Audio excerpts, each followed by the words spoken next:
Hello TNPSC aspirants. பொது தமிழுக்குரிய outsource புக்கான மரபு தொடர்கள் புத்தகத்தில் உள்ள அனைத்து மரபு தொடர்களையும் வரிசையாக ஷார்ட் நோட்ஸாக கம்பைல் பண்ணியிருக்கேன். எக்ஸாமில் கான்ஃபிடென்ட்டாக ஆன்சர் பண்ணவும், ஒவ்வொரு மரபு தொடரையும் அர்த்தத்தோடு ஈஸியாக புரிஞ்சுக்கவும் இந்த வீடியோ ரொம்ப யூஸ்ஃபுல்லாக இருக்கும். வாங்க ஒவ்வொரு மரபு தொடரையும் ஈஸி எக்ஸ்ப்ளனேஷனோடு பார்க்கலாம்.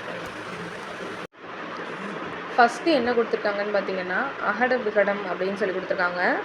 விகடம்னா என்னென்னு சொல்லுவோம்? இப்போ சாமர்த்தியமாக யோசிக்கிறவங்கள, தந்திரமாக யோசிக்கிறவங்கள என்னென்னு சொல்லுவோம்? விகடக்கவி அப்படின்னு சொல்லுவாங்க. ஸோ இதுக்கு மீனிங் என்னென்னா, ஸ்மார்ட் அப்படிங்கிற ஒரு அர்த்தத்தில் வருது. இதில் மீனிங் என்ன கொடுத்துருக்காங்கன்னு பார்ப்போம். தந்திரம், தட்டு மாற்று அப்படின்னு சொல்லி கொடுத்துருக்காங்க. சரி, நெக்ஸ்ட் அடுத்து போயிடலாம். அகலக்கால் வைத்தல். அகலக்கால் வைத்தல்னால் அவங்களுடைய லிமிட்டை தாண்டி செயல்படுறாங்க அப்படின்னு சொல்லலாம். இப்போ ஒரு மாத சம்பளம் 25,000 இருக்கும். ஆனால் அவங்க EMI, car loan, credit card அப்படின்னு சொல்லிட்டு எல்லாத்தையும் கடனில் வாங்கி மூழ்கிடுவாங்க. ஸோ இதைத்தான் அகலக்கால் வைத்தல் அப்படின்னு சொல்லுவாங்க. தன்னுடைய அளவை மீறி செயல்படுதல் அப்படிங்கிறது தான் அகலக்கால் வைத்தல். இதில் மீனிங் என்ன கொடுத்துருக்காங்கன்னு பார்க்கலாம். அளவு கடந்து போதல் அப்படின்னு சொல்லி கொடுத்துருக்காங்க. ஓகேவா? நெக்ஸ்ட்டு என்ன கொடுத்துருக்காங்க? அக்கறை பச்சை. இது நம்ம கேட்டிருப்போம். இக்கரைக்கு அக்கறை பச்சை அப்படின்னு சொல்லி கேட்டிருப்போம். அதாவது நம்ம வேலை கஷ்டம்னு நினைப்போம், ஆனால் அடுத்தவங்க வேலை ஈஸின்னு நம்ம நினைப்போம். இப்போ ஸ்கூல் ஸ்டூடெண்ட்ஸ் என்ன நினைப்பாங்க? காலேஜ் லைஃபே ரொம்ப நல்லா இருந்துச்சு அப்படின்னு நினைப்பாங்க. காலேஜ் ஸ்டூடெண்ட்ஸ்கிட்ட கேட்டால் ஸ்கூல் லைஃப் செம்மையாக இருந்துச்சு அப்படின்னு சொல்லுவாங்க. இப்போ ஒர்க்கிங் பீப்புளே கவர்மெண்ட் ஜாப் நல்லா இருக்குன்னு சொல்லுவாங்க. கவர்மெண்ட் எம்ப்ளாயிஸ்கிட்ட கேட்டால் பிஸ்னஸ் தான் நல்லாயிருக்கும் அப்படின்னு சொல்லுவாங்க. ஸோ இதுதான் அக்கறை பச்சை அப்படின்னு சொல்லிட்டு சொல்லுவாங்க. மீனிங் என்ன கொடுத்துருக்காங்க? பொய் தோற்றம் அப்படின்னு சொல்லி கொடுத்துருக்காங்க. அது ஒரு மாயை, அது ஒரு பொய் தோற்றம் அப்படின்னு சொல்லி கொடுத்துருக்காங்க. அடுத்து என்ன கொடுத்துருக்காங்க? அக்கு தொக்கு.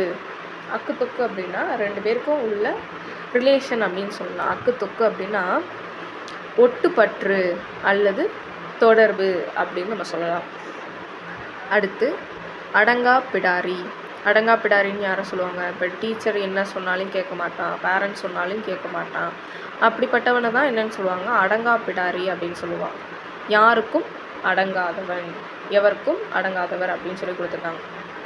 அடுத்து அடரடி படரடி. அடரடி படரடி அப்படின்னா என்ன அர்த்தம்னா, எக்ஸாம் ஹாலில் கொஷின் பேப்பரை பார்த்த உடனே ஐயோ அப்படின்னு சொல்லிட்டு எல்லாருமே டென்ஷன் ஆயிடுவாங்க. கிளாஸ் முழுக்க ஒரு கன்ஃபியூஷனாக இருக்கும்ல. இதுதான் அடரடி படரடி, அதாவது பெரிய குழப்பம் அப்படின்னு சொல்லிட்டு சொல்லுவாங்க. பெருங்குழப்பம் கொடுத்துருக்காங்க. அடாத்துடி அப்படின்னா அடாவடி கேள்விப்பட்டிருப்போம். அது என்ன? அடாத்துடி அப்படின்னா மற்றவங்களுக்கு கஷ்டத்தை கொடுக்குறவங்கள தான் அடாத்துடி அப்படின்னு சொல்லுவாங்க. தீய வேலை செய்கிறவனை, அவனை பார்த்து தான் அடாத்துடி பண்ணாத அப்படின்னு சொல்லுவாங்க. அப்போ அடாத்துடி அப்படின்னா என்ன அர்த்தம்னா தீய செயல், தீம்பு, தீய செயல் அப்படின்னு சொல்லிட்டு கொடுத்துருக்காங்க. அடுத்து அடாப்பிடி. அடாப்பிடி அப்படின்னா சேம் மீனிங்கில் தான் வருது. அதாவது அடிப்பது மட்டும் கிடையாது, கொடுமைப்படுத்துறது அப்படிங்கிற ஒரு மீனிங்கில் வருது. அடாப்பிடி அப்படின்னா கொடுஞ்செயல்னு கொடுத்துருக்காங்க. அடுத்து அடிக்கொருக்கால்.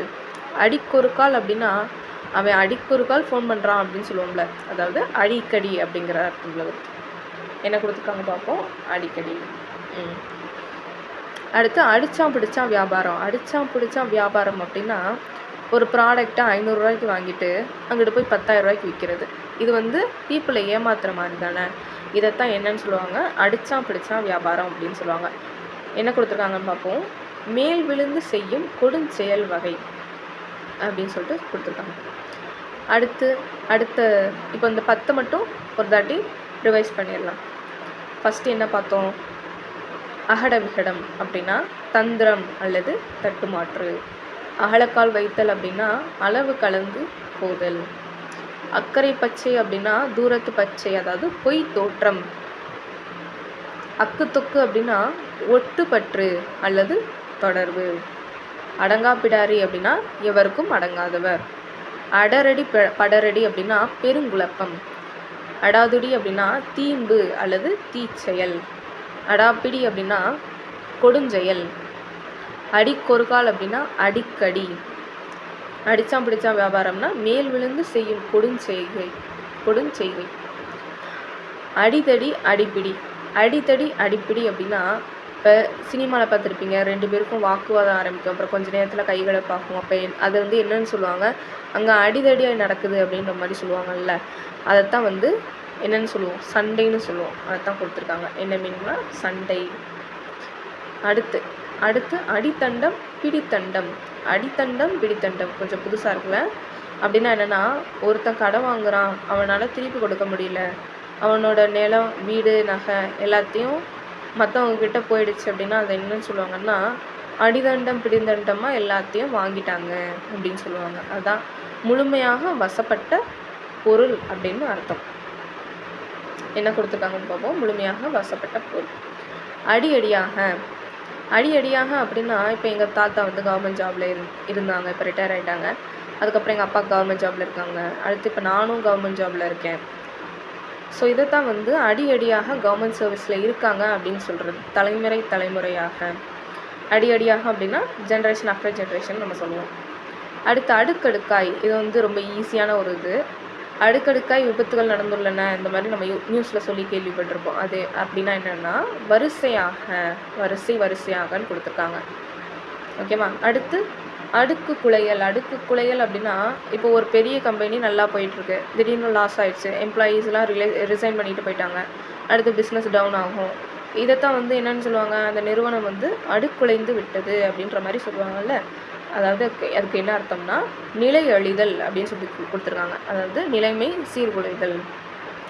அடுத்து என்ன வார்த்தை கொடுத்துருக்காங்க? அண்டப்புரட்டன். அண்டப்புரட்டன்னா யாரையும் திட்டுற மாதிரி ஒரு இது இருக்குல்ல.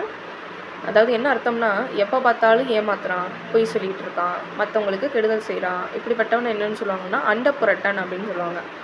அதுக்கு என்ன அர்த்தம்னா பெருந்தீயன், பெரிய தீயவன் அந்த மாதிரி. ஓகே. அடுத்து வந்து அமளி பண்ணுதல். அமளி அப்படின்னாலே என்ன அர்த்தம்? அந்த இடத்துல ஒரு கன்ஃபியூஷன் க்ரியேட் பண்ணுறது, ஒரு டென்ஷன் க்ரியேட் பண்ணுறாங்க அப்படிங்கிறத வந்து அமளி பண்ணுறாங்க அப்படின்ற மாதிரி சொல்லுவோம்ல. ஒரு சின்ன விஷயத்துக்காக நிறைய பேர் சண்டை போட்டுக்கிட்டு சத்தம் போட்டுக்கிட்டு இருக்காங்க அப்படின்னா அவங்க வந்து அமளி பண்ணுறாங்கன்னு சொல்லுவாங்க. அதாவது என்ன மீனிங் கொடுத்துருக்காங்க அப்படின்னா சச்சரவு உண்டாக்குதல் அப்படின்னு சொல்லிட்டு கொடுத்துருக்காங்க. அடுத்து அமுது குத்துதல். இது கொஞ்சம் டிஃப்ரெண்ட்டாக இருக்குது. அதாவது இது வந்து பழைய காலத்தில் யூஸ் பண்ண வேர்டு. அமுது குத்துதல் அப்படின்னா என்னென்னா, உரைமோர் பாலில் ஊற்றுதல். அதாவது உரைமோரில் பாலை நம்ம ஊற்றுறோம்ல, அதை தான் வந்து அமுது குத்துதல் அப்படின்னு சொல்லிட்டு முன்னாடி யூஸ் பண்ணியிருக்காங்க. அடுத்து அரங்கேற்றுதல். அரங்கேற்றுதல் அப்படின்னா என்னென்னா, ஒரு புதுசாக ஒரு புக்கு ரிலீஸ் பண்ணுறாங்க அப்படின்னா அரங்கேற்றம் பண்ணுறாங்கன்னு சொல்லுவாங்க. ஒரு ஒரு நியூ ஸ்டூடெண்ட் வந்து முறையாக பரதநாட்டியம் மேடையில் ஆடுறாங்க அப்படின்னா அதை அரங்கேற்றம் பண்ணுறாங்கன்னு சொல்லுவாங்க. இப்போ அரங்கேற்றம் அப்படின்னா என்னென்னா, புதிய நூல், நடனம் முதலியவற்றை முதன்முறையாக அவையில் ஏற்கச் செய்தல்.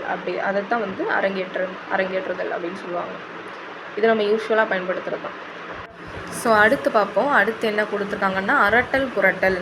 அரட்டல் புரட்டல் அப்படின்னா, இப்போ ஒருத்தருக்கு உடல்நிலை சரியில்லை அப்படின்னா அவங்க வலி தாங்க முடியாமல் கஷ்டப்படுவாங்கல்ல, அந்த நோயால் ஏற்படும் கடுமையான வலியை தான் அரட்டல் புரட்டல் அப்படின்னு சொல்லிட்டு சொல்லுவாங்க.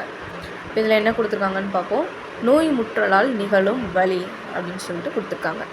அடுத்து பார்ப்போம் அரிப்பறித்தல். அரிப்பறித்தல் அப்படின்னா அபகரித்தல்னு நம்ம சொல்லலாம்.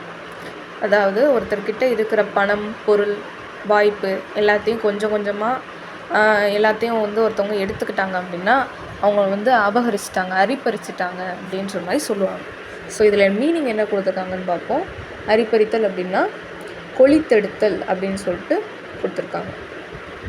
கொளித்தெடுத்தல், முழுமையாக எடுத்தல் அப்படின்னு நம்ம சொல்லலாம்.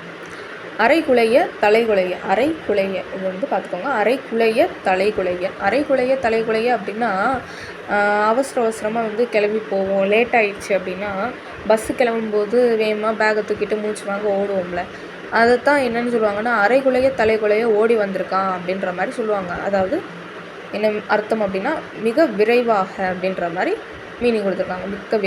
விரைவாய், மிக விரைவாக அப்படின்னு சொல்லலாம். அரைகுறை அப்படின்னா அரைகுறையாக படிச்சுட்டு போகிறான் அப்படின்ற மாதிரி நம்ம சொல்லுவோம்ல, அதாவது முழுமை இல்லாத ஒரு இன்கம்ப்ளீட் அப்படிங்கிறது தான் வந்து அரைகுறை அப்படின்னு நம்ம சொல்லுவோம்.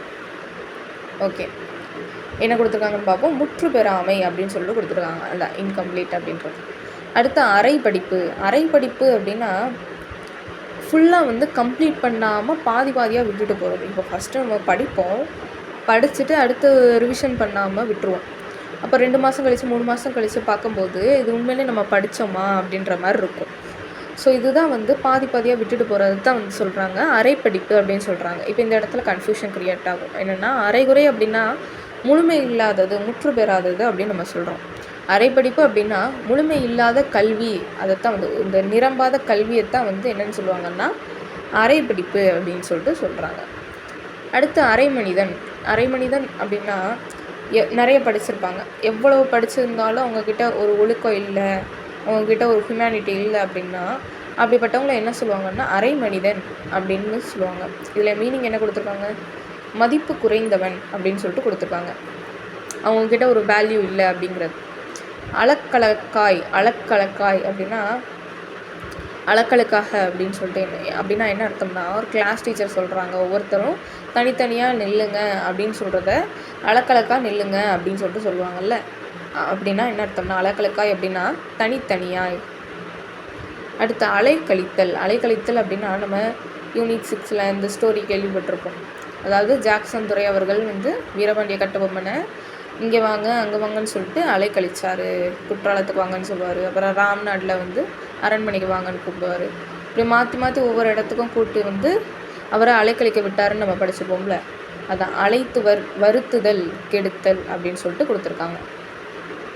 அடுத்து அலைகுலையாக்குதல். அலைகுலையாக்குதல் அப்படின்னா இப்போ ஒரு ஃபேக் நியூஸ் ஒன்று வந்துருச்சு அப்படின்னா மக்கள் எல்லாரும் அதை பார்த்து பயந்துருவாங்க, அவங்கக்கிட்ட வந்து அமைதி இருக்காது. அப்படிங்கிறது தான் வந்து அலைகுலையாக்குதல் அப்படின்னு சொல்லிட்டு சொல்கிறாங்க. மீனிங் என்னென்னா நிலைகுலைய செய்தல். இப்போ அடுத்து என்ன பார்க்க போகிறோம்னா அல்லு சிலுபடுத்துதல். அல்லு சிலுபடுதல் அப்படின்னா கொஞ்சம் கொஞ்சமாக டேமேஜ் ஆகுறது. ஒரு பழைய வீடு இருக்குது, ஒரே நாளில் இடிஞ்சு விழாது. கொஞ்சம் கொஞ்சமாக சுவரோடையும் பெயிண்ட் உரியும், ரூஃப் பழுதாகும், அதுக்கப்புறம் கடைசியில் அந்த வீடு பாழாயிரும். இதுதான் வந்து அல்லு சில்லுபடுத்துதல். சிறிது சிறிதாக கெடுதல். என்ன கொடுத்துருக்காங்கன்னு பார்ப்போம். சிறிது சிறிதாக கெடுதல் அப்படின்னு கொடுத்துருக்காங்க. அல்லும் பகலும். அல்லும் பகலும்னா நமக்கு தெரியும், டிஎன்பிஎஸ்சி எக்ஸாம் உடனே வந்துருச்சுன்னா நம்ம என்ன பண்ணுவோம், ராத்திரி காலை அப்படின்னு சொல்லிட்டு எந்நேரமும் புக்கை வச்சுட்டு படிச்சுட்ருப்போம். அது என்னென்னு சொல்லுவாங்க, அல்லும் பகலும் படிக்கிறோம் அப்படின்னு சொல்லுவாங்கள்ல. அதுதான் வந்து இரவும் பகலும். அல்லும் பகலும் அப்படின்னா இரவும் பகலும். அல் அப்படின்னா இரவுன்னு அர்த்தம்.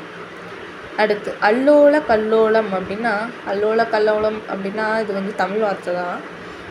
இப்போ வந்து ஒரு சினிமா ஹீரோ ஊருக்கு வந்துட்டாரு நியூஸ் வந்துருச்சுன்னா உடனே அங்கே ஆயிரக்கணக்கான மக்கள் கூடுவாங்க. ஒரே சத்தமாக இருக்கும், கூச்சல் இருக்கும், ஒரு ஆரவாரமாக இருக்கும்ல. அதைத்தான் வந்து அல்லோல கல்லோலம் அப்படின்னு சொல்லிட்டு சொல்லுவாங்க. ஸோ இதுக்கு மீனிங் என்னென்னா என்ன கொடுத்துருக்காங்கன்னு பார்ப்போம். ஆரவாரம், அதாவது ஒரு பரபரப்பு அப்படின்னு நம்ம சொல்லலாம். அடுத்து அவசர கொடுக்கை அப்படின்னு கொடுத்துருக்காங்க. அவசர கொடுக்கைனா இப்போ எக்ஸாம் ஹாலில் கொஷின் பேப்பரை வாங்குறதுக்கு முன்னாடியே சில ஸ்டூடெண்ட்ஸ் என்ன பண்ணுவாங்கன்னா நம்மளால் முடியாது, இந்த எக்ஸாம் கிளியர் பண்ண முடியாது, நம்ம ஃபெயில் ஆகிடுவோம் அப்படின்னு முன்னாடியே டிசைட் பண்ணிடுவாங்க கொஷின் பேப்பரை வாங்குறதுக்கு முன்னாடியே. அப்படி இருக்கிறவங்களுக்கு அவங்களுக்கு படித்தது கூட மறந்து போயிடும் அந்த டைமில். ஸோ அவங்கள மாதிரி ஆட்களை தான் அவசர கொடுக்கை அப்படின்னு சொல்லிட்டு சொல்லுவாங்க.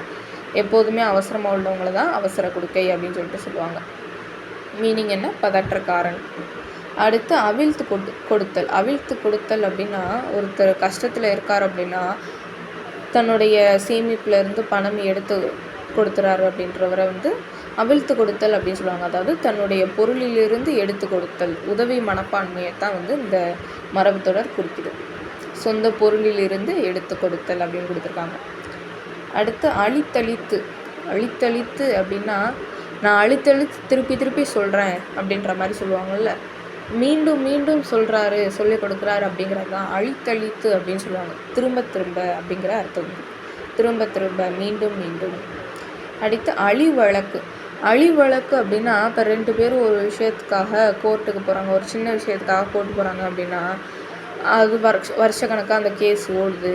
அதனால வந்து அவங்களுக்கு பணமும் நேரமும் வீணாக போகுது. இதைத்தான் வந்து அழிவழக்கு அப்படின்னு சொல்லுவாங்க. அதாவது என்ன அர்த்தம்னா வீண் வழக்கு. அடுத்து அழுகல்லன் தொழுகல்லன். அழுகல்லன் தொழுகல்லன் அப்படின்னா வெளியே நல்லவனை போல் இருக்கிறது, உள்ளே வேறு மாதிரி இருக்கிறது. அதாவது வெளியில் பார்த்தா ரொம்ப நல்லவர் மாதிரி தெரிவார், ஆனால் உள்ளுக்குள்ளே ஏமாற்ற நினைப்பவரை தான் வந்து அழுக்கல்லன் தொழுகல்லன் அப்படின்ற மாதிரி சொல்கிறாங்க. பாசாங்கு செய்பவன். மீனிங் என்ன அப்படின்னா பாசாங்கு செய்பவர். அடுத்து அழுமூஞ்சி. அழுமூஞ்சி அப்படின்னா எப்போவுமே அழுதுகிட்டு இருக்காரா, அதாவது எப்படின்னா எப்போ பார்த்தாலும் சோகமாகவே இருக்கிறாங்க, சிரிக்கவே மாட்டாங்க, ஃபேஸில் எப்போவுமே ஒரு டல்லோடையே இருப்பாங்க அப்படின்னா அவங்கள தான் அழுமூஞ்சி அப்படின்னு சொல்லுவாங்க. அதாவது என்ன மீனிங் கொடுத்துருக்காங்கன்னா பொலிவற்ற முகமுள்ளவன். அடுத்து அளப்பளத்தல். அளப்பளத்தல் அப்படின்னா சிலர் பேச ஆரம்பித்தா நிறுத்தவே மாட்டாங்க, ஒரே பேச்சாக இருக்கும்ல, அவங்கள தான் வந்து அளப்பளத்தல் அப்படின்னு சொல்லுவாங்க. மீனிங் என்ன கொடுத்துருக்காங்கன்னு பார்ப்போம். அளப்புதல், முறுமுறுத்தல், அதிகமாக பேசுதல் அப்படிங்கிற மாதிரி. அடுத்து அளப்பறிதல். அளப்பறிதல் அப்படின்னா ஒருத்தர் மனசில் இருக்கிறத நேரடியாக கேட்காம அவங்கக்கிட்ட இன்டைரக்டாக தந்திரமாக தகவல் வாங்குறது தான் வந்து அளப்பறிதல் அப்படின்னு சொல்லிட்டு சொல்லுவாங்க. இதில் மீனிங் என்ன கொடுத்துருக்காங்கன்னு பார்ப்போம். உட்கருத்தை தந்திரமாய் அறிதல், அதுதான் வந்து அளப்பறிதல். ஓகேவா? அடுத்து அளவுலாவுதல். அளவுலாவுதல் அப்படின்னா கலந்து பேசுதல். அதாவது ஒரு நீண்ட நாட்களுக்கு பிறகு வந்து நீங்கள் உங்கள் ஃப்ரெண்டை நீங்கள் பார்க்குறீங்க, உங்ககிட்ட சந்தோஷமாக பேசுகிறீங்க, அதுதான் வந்து அளவலாவுதல் அப்படின்னு சொல்லிட்டு சொல்லுவாங்க. மீனிங் என்ன கொடுத்துருக்காங்கன்னா கலந்து பேசுதல். அடுத்து நெக்ஸ்ட்டு வந்து அளவுபடுத்துதல். அளவுபடுத்துதல் அப்படின்னா இப்போ ஒரு வீடை கட்ட போகிறாங்க அப்படின்னா முதல்ல என்ன பண்ணுவாங்க, எவ்வளோ நீளம் இருக்குது, எவ்வளோ அகலம் இருக்குது, எல்லாத்தையும் அளந்து முடிவு பண்ணுவாங்கல்ல, அதுதான் அளவுபடுத்துதல். அதாவது மீனிங் என்ன கொடுத்துருக்காங்கன்னு பார்ப்போம். வரையறை செய்தல், அதாவது எல்லையை நிர்ணயித்தல், அந்த மீனிங்கில் வருது. லிமிட்டை ஃபிக்ஸ் பண்ணுறாங்களே, அதுதான் அளவுபடுத்துதல். அல்லாடி தள்ளாடி. அல்லாடி தள்ளாடி அப்படின்னா ஒருத்தர் 2 நாளாக சாப்பிடல அப்படின்னா, அல்லது அவர் வந்து கடுமையான காய்ச்சலில் ரொம்ப வீக் ஆகிட்டார் அப்படின்னா அவர் என்னன்னு சொல்லுவாங்க, அவர் நடக்கும்போது என்னென்னு சொல்லுவாங்க, தடுமாறி நடக்கிறாரு அப்படின்னு நம்ம சொல்லுவோம்ல, அதுதான் அல்லாடி தள்ளாடி வர்றாரு அப்படின்னு நம்ம சொல்லுவோம். அதுக்கு மீனிங் என்னென்னா தளர்ந்து நடக்கிறது, தளர்ந்து நடப்பது தான் வந்து அல்லாடி தள்ளாடி அப்படின்னு சொல்லிட்டு சொல்கிறாங்க. அதாவது உடம்புல சக்தி இல்லாமல் தடுமாறுறது. அள்ளி கொட்டுதல் அப்படின்னா ஒருத்தர் சக்ஸஸ் பண்ணிட்டாரு அப்படின்றவருக்கு நிறைய இன்கம் வர ஆரம்பிச்சிருச்சு அப்படின்ற பட்சத்தில் அவர் வந்து என்ன சொல்லுவாங்க, அவர் பணத்தை வந்து அள்ளி கொட்டுறாரு அப்படின்ற மாதிரி சொல்லுவாங்க. அதாவது என்ன அர்த்தம்னா ரொம்ப அதிகமாக சம்பாதிக்கிறார் அப்படிங்கிறது தான் அள்ளி கொட்டுதல் அப்படின்னு சொல்லிட்டு சொல்லுவாங்க. இதில் என்ன மீனிங் கொடுத்துருக்காங்க, மிக சம்பாதித்தல் அல்லது தேடுதல் அப்படின்னு சொல்லிட்டு சொல்கிறாங்க. அடுத்து அள்ளி துள்ளுதல். அள்ளி துள்ளுதல் அப்படின்னா ரொம்ப செருக்கோடு இருக்கிறது. அதாவது ஒருத்தவங்க நல்லா சக்ஸஸ் பண்ணிட்டாங்க அப்படின்னா அவங்க யாரையும் மதிக்க மாட்டுறாங்க, ரொம்ப ஹெட் வெயிட்டாக இருக்கிறாங்க அப்படின்னா அவங்கள தான் சொல்லுவாங்க அள்ளி துள்ளுறாங்க அப்படின்ற மாதிரி சொல்லுவாங்க. இப்போ மீனிங் என்னென்னா மிக செருக்குதல் அப்படின்னு சொல்லிட்டு கொடுத்துருக்காங்க. அடுத்து அள்ளி இறைத்தல். அள்ளி இறைத்தல் அப்படின்னா ஒருத்தவங்க சம்பளம் கம்மியாக தான் இருக்கும், ஆனால் அவங்க தேவையில்லாத செலவு அதிகமாக பண்ணுறாங்க, நிறைய ஷாப்பிங்கில் இந்த மாதிரி தேவையில்லாத செலவுலாம் பண்ணுறாங்க அப்படின்னா அவங்களாம் அள்ளி இறைக்கிறாங்க அப்படின்னு சொல்லுவாங்க. அதாவது மீனிங் என்னென்னா அளவுக்கு மிஞ்சி செலவிடுதல், அதான் அள்ளி இறைத்தல். அடுத்து அள்ளி விடுதல் அப்படின்னா ஒரு ஃபிலந்த்ராபிஸ்ட் வெள்ள பாதிப்புக்காக ஒரு 10 கோடி ரூபா நன்கொடை கொடுக்குறாரு அப்படின்னா மக்கள் அவர் என்ன சொல்லுவாங்க, அள்ளி கொடுத்துட்டாரு அப்படின்னு சொல்லுவாங்க. அதுக்கு மீனிங் என்னென்னா ஏராளமாக கொடுத்தல், ஏராளமாக கொடுத்தல். அள்ளி விடுதல் அப்படின்னா ஏராளமாக கொடுத்தல். அடுத்து அறக்க பறக்க. அறக்க பறக்க அப்படின்னா என்ன அர்த்தம்னா ஸ்கூல் பஸ்ஸு கிளம்ப போகுது, உடனே லேட் ஆகிடுச்சு அப்படின்னா பேக்கை தொட்டிட்டு கிளம்புவோம். அப்போ என்ன சொல்லுவாங்க, அறக்க பறக்க ஓடி வர்றான் அப்படின்ற மாதிரி சொல்லுவாங்கள்ல. அதாவது மீனிங் என்னென்னா விழுந்து விழுந்து விரைவாக அப்படிங்கிற மாதிரி. அடுத்து அறம்பாடுதல். அறம்பாடுதல் அப்படின்னு சொல்லும்போது இது நம்ம வந்து ஒரு பாசிட்டிவான வேர்ட் அப்படின்ற மாதிரி நினைப்போம், பட் அப்படி கிடையாது. அறம்பாடுதல் அப்படின்னா என்ன அர்த்தம்னா தீ சொல்பட்டு தீ பயனுண்டாக பாடுதல். அவங்கக்கிட்ட ஒரு சாப விடுற மாதிரி பண்ணுறாங்க, அவங்க இப்படி அப்படின்ற மாதிரி சொல்கிறாங்க அப்படின்னா தீ சொற்பட்டு தீ பயனுண்டாக அவங்க சொல்கிறாங்க அப்படிங்கிறது தான் அறம்பாடுதல் அப்படின்னு சொல்லிட்டு சொல்லுவாங்க. அரித்துயில். அரித்துயில் அதாவது அரித்துயில் அப்படின்னா என்ன அர்த்தம்னா இது வந்து பழைய ஆன்மீக நூல்களில் நம்ம இந்த வேர்ட்லாம் நம்ம பார்த்துருப்போம். அரித்துயில் அப்படின்னா ஒருத்தவங்க மெடிடேட் பண்ணுறாங்க அப்படின்னா அதை தான் வந்து யோக நித்திரை அரிதுயில் அப்படிங்கிற மாதிரி சொல்லுவாங்க. அப்போ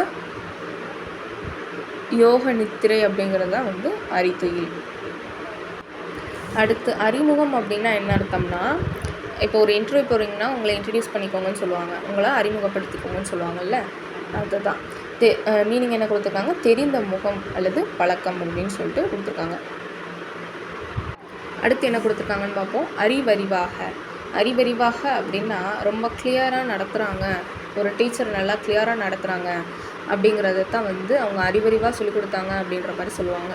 ஸோ மீனிங் என்ன கொடுத்துருக்காங்கன்னு பார்க்கலாம். விளக்கமாக, தீர, தெளிவாக அப்படிங்கிற மாதிரி அர்த்தம்.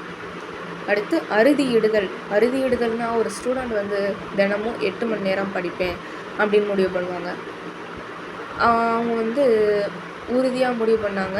இதைத்தான் வந்து அறுதியிட்டான் அப்படின்ற மாதிரி சொல்லுவாங்க. அதாவது உறுதியாக நான் இதை பண்ண போகிறேன் அப்படின்ற சொல்லுவாங்கல்ல, அதுதான் வந்து அறுதியிடுதல்னு சொல்லுவாங்க. மீனிங் என்ன கொடுத்துருக்காங்க. முடிவுக்கு கொண்டு வருதல், தீர்மானித்தல். தீர்மானித்தல் அப்படிங்கிற மாதிரி அர்த்தம். அறுதியிடுதல்னால் தீர்மானித்தல். அடுத்து என்ன கொடுத்துருக்காங்க. அறுத்து கட்டுதல். அறுத்து கட்டுதல் அப்படின்னா என்ன அப்படின்னா, ஒரு விதவைக்கு மறுமணம் செய்து வைக்கிறத தான் வந்துட்டு அறுத்து கட்டுதல் அப்படின்ற மாதிரி சொல்லுவாங்க. இப்போ மீனிங் என்ன கொடுத்துருக்காங்கன்னா, தாலி நீங்கிய பின் மறுதாலி கட்டி மணத்தல். அடுத்து என்ன கொடுத்துருக்காங்கன்னு பார்ப்போம். அறுப்பு சுகம் அப்படின்னு சொல்லிட்டு கொடுத்துருக்காங்க. அறுப்பு சுகம்னா இதுவும் ஒரு பழைய கால வழக்கத்தோடு தொடர்புடைய சொல்லு தான். அதாவது விதவைக்கு வாழ்வாதாரத்துக்காக அவங்களுடைய உறவினர்கள், அவங்க குடும்பத்தினர் வந்து பொருள் உதவி கொடுக்குறாங்கன்னா அறுப்பு சுகம் அப்படின்றது சொல்லுவாங்களாம். இது வந்து விதவைக்கு வழங்கப்படும் பொருள் அப்படின்னு சொல்லிட்டு சொல்கிறாங்க. மீனிங் என்ன. விதவைக்கு கொடுக்கும் பொருள். இதில் ரெண்டும் கன்ஃபியூஸ் பண்ணிக்கிறாதீங்க. அறுத்து கட்டுதல் அப்படின்னா மறுமணம், அறுப்பு சுகம் அப்படின்னா அவங்களுக்கு வழங்கப்படும் உதவி. ஓகேவா. அடுத்து அறை கூவுதல். அறை கூவுதல் அப்படின்னா முரசு அடித்து ஒரு வீரர்களை அழைப்பாங்கள்ல, அந்த அழைக்கிறத தான் வந்து என்ன சொல்லுவாங்கன்னா அறை கூவுதல் அப்படின்ற மாதிரி சொல்லுவாங்க. அதாவது மீனிங் என்னென்னா போருக்கு அழைத்தல். அடுத்து அறை முறையிடுதல் அப்படின்னு சொல்லி கொடுத்துருக்காங்க. முறையிடுதல் அப்படின்னா என்ன அர்த்தம். கம்ப்ளைண்ட் பண்ணுறது. ஒருத்தவங்களுக்கு அநியாயம் நடந்துச்சுன்னா அதை போய் கம்ப்ளைண்ட் பண்ணுவாங்கள்ல, அதைத்தான் அறைமுறையிடுதல் அப்படின்னு சொல்லிட்டு சொல்லுவாங்க. இப்போ மீனிங் என்ன கொடுத்துருக்காங்க. குறை தெரிவித்தல் அப்படின்னு சொல்லிட்டு கொடுத்துருக்காங்க. அடுத்து அற்றுப்போதல். அற்றுப்போதல் அப்படின்னா முழுவதும் வற்றி போயிடுச்சு அப்படின்னா கிணத்துல அத்து போயிடுச்சு அப்படின்ற மாதிரி சொல்லுவாங்க. முழுமையாக இல்லாமல் போதல், வற்றி போதல் அல்லது இடையில் நின்று போதல், இதைத்தான் வந்து அற்றுப்போதல்னு சொல்லுவாங்க. மீனிங் என்ன கொடுத்துருக்காங்க. முழுதும் மொழிதல், இடைமுறிதல் அப்படின்னு சொல்லிட்டு கொடுத்துருக்காங்க. இதோட இந்த பாட்டு முடிஞ்சது. ரிமைனிங் உள்ள மரபு தொடர்களை அடுத்த பாட்டில் பார்க்கலாம். இந்த வீடியோ யூஸ்ஃபுல்லாக இருந்தால் லைக் பண்ணுங்கள், உங்கள் ஃப்ரெண்ட்ஸ்க்கும் ஷேர் பண்ணுங்கள். டிஎன்பிஎஸ்சி ரிலேட்டட் வீடியோஸ் தொடர்ந்து பார்க்க சேனலை சப்ஸ்கிரைப் பண்ணி பெல் ஐக்கானை ப்ரெஸ் பண்ண மறக்காதீங்க. அடுத்த பாட்டில் சந்திப்போம். தேங்க்யூ.